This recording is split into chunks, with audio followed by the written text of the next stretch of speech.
présence en moi devienne palpable. Je veux une autre dimension de toi.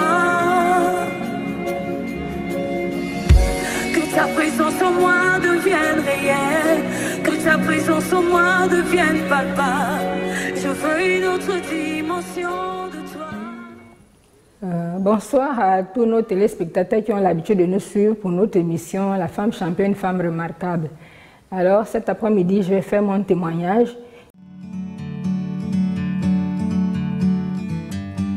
Je suis Perrine Makouba, l'épouse du révérend pasteur Joseph Makouba. Nous sommes Gabonais et nous servons le Seigneur dans l'église de l'Alliance chrétienne et missionnaire du Gabon.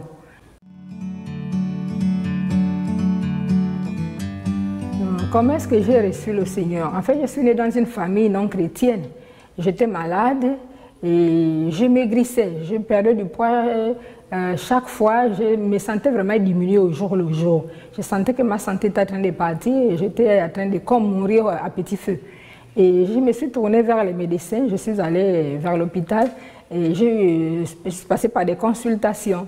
Les médecins m'ont consulté, m'ont fait faire des examens, mais on ne trouvait pas la maladie. J'ai changé d'hôpital, je suis allée voir encore ailleurs, mais on ne trouvait toujours pas de maladie. Et je ne comprenais pas ce qui m'arrivait. Les gens me disaient non, il faut tenter vers les guérisseurs. Et je me suis tournée du côté des guérisseurs. Les parents, on est partis voir les guérisseurs qui nous ont fait de longues listes de ce qu'il fallait acheter, des pains noirs, des pains blancs, et le kaolé et tout. Vraiment, j'ai acheté. On m'a amené dans les grandes forêts, me laver le corps, vraiment. Mais je me sentais toujours mal. Quand je reviens 2 semaines et mois après, je me ressens mal, je ne me sens pas bien. Et je ne comprenais pas ce qui m'arrivait, mais je me suis dit, est-ce qu'il y a une autre solution qui peut exister? Et lorsque j'ai eu mon bac, lorsque je suis allée à l'université, et là, je suis tombée sur un groupe d'étudiants. À la maison des étudiants, il y avait une cellule de prière où ils priaient, et ils m'ont invité à une réunion de prière. Et j'ai d'abord raisonné, dans un premier temps, j'ai dit, mais non, je suis allée vers les médecins ne trouvent pas la maladie, je suis allée vers les guérisseurs. Les guérisseurs n'ont rien pu faire pour moi, et pourtant ils utilisent des plantes, des bois. Mais vous pensez qu'une simple prière pourra me guérir? Ils m'ont dit oui, Jésus guérit, il restaure, tu verras. Et je suis allée par curiosité. Et ensuite, ils m'ont invité à la grande église. Et je suis arrivée à une réunion de JPC, donc Jeunesse pour Christ, et le mouvement des jeunes dans l'église de l'Alliance chrétienne.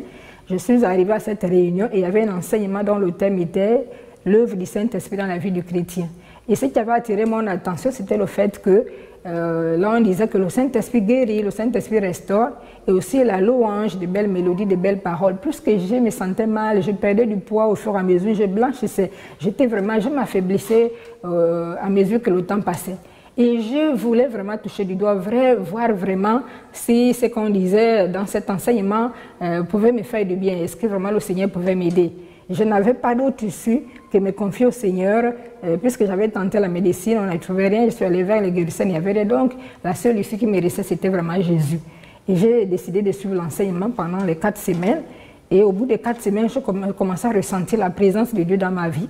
Et j'ai commencé à me sentir bien, une certaine assurance, la paix, la joie, la peur avait disparu. Et puis, je sentais une chaleur qui m'envahissait, mais vraiment une chaleur qui me faisait du bien. Et je sentais comme s'il y avait un chirurgien qui travaillait en moi, qui découpait des choses, qui raccordait dans ma poitrine. J'avais très mal. Vraiment, je me sentais bien. Mais quand même, j'ai eu peur de voir cette présence en moi, agir en moi, sans médicaments. Je n'ai pas pris de médicaments, mais c'était la prière et l'enseignement de la parole de Dieu. Et je voyais les effets dans ma vie. J'ai quand même pris peur. Je suis allée vers les responsables qui me suivaient. Je leur ai dit, je ne comprends pas ce qui m'arrive. Je ressens la présence, une présence en moi, et je ressens une chaleur, mais qui me fait du bien. Une chaleur qui me fait vraiment beaucoup de bien. Et ils m'ont dit, non, c'est la guérison qui est en train de s'opérer. Ils m'ont dit, c'est la guérison qui est en train de s'opérer. Et j'ai eu confiance. Il est arrivé un temps où je commençais à fréquenter la grande église d'Avea 2. Et à l'époque, mon pasteur, c'était le pasteur Ndoukou Victor, qui est président aujourd'hui.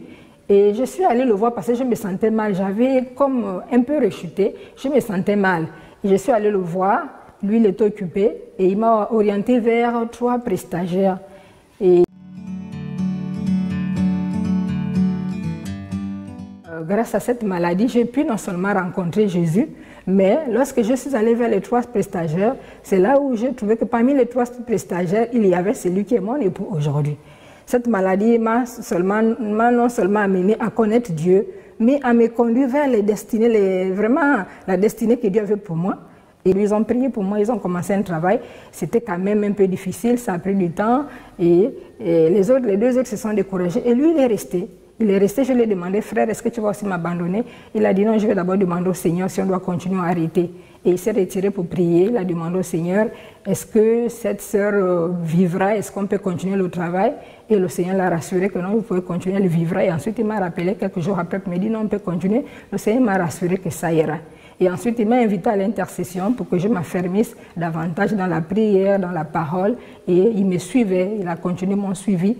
Et c'est en travaillant ensemble à l'intercession qu'on s'est rendu compte qu'on pouvait vraiment servir Dieu ensemble.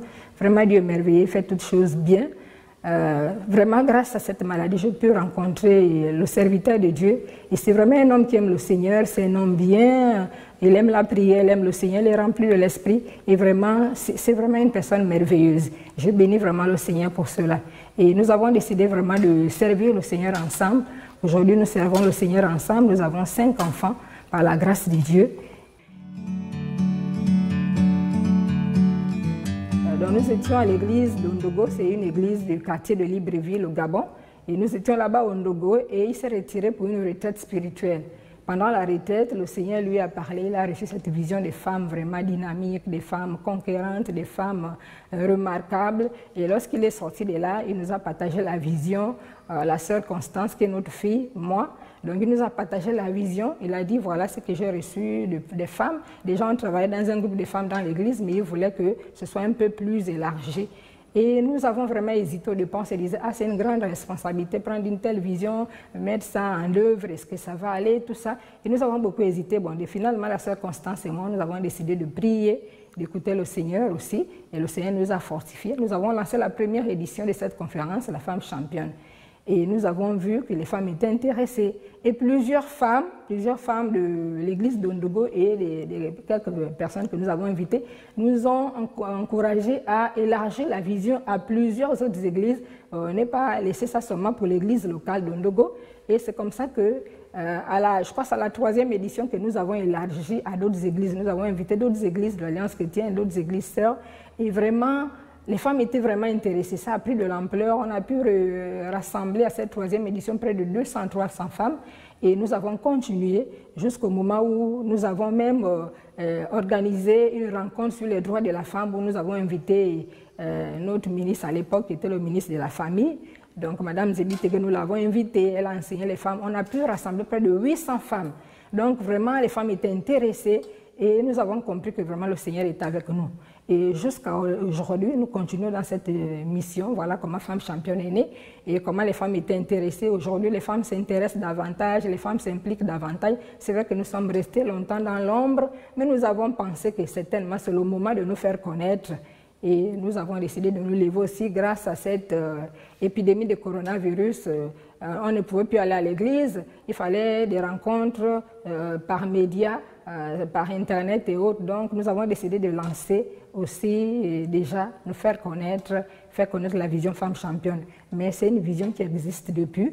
Donc voilà, globalement résumé mon témoignage, comment est-ce que j'ai donné ma vie à Jésus, comment est-ce que je me suis mariée avec mon époux et comment est-ce que j'ai reçu cette vision. Nous avons reçu cette vision de Femme Championne et comment est-ce que je la conduis, accompagnée des femmes formidables qui aiment le Seigneur, qui sont vraiment déterminées. Et voilà un peu ce que nous faisons. Et nous bénissons le Seigneur parce que nous voyons de grands résultats. Les femmes sont délivrées, les femmes sont enseignées, les femmes sont fortifiées. Beaucoup de femmes qui ne connaissaient pas certains couloirs, certains domaines d'appel par rapport à leur vie, se sont découvertes. Et beaucoup d'autres femmes qui ne connaissaient pas le Seigneur ont pu recevoir Jésus par cette vision. Et d'autres qui ne savaient pas quoi faire, des femmes qui avaient les bras croisés, qui attendaient tout peut-être de la grâce. Mais on commence à se lever, à travailler. Aujourd'hui, nous bénissons le Seigneur parce que le fruit est là. Voici brièvement résumé mon témoignage.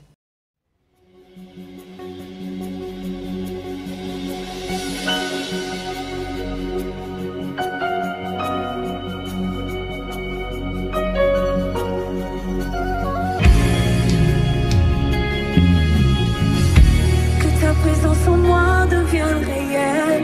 Que ta présence en moi devienne palpable. Je veux une autre dimension de toi. ta présence en moi devienne réelle, que ta présence en moi devienne palpable. Je veux une autre dimension de toi.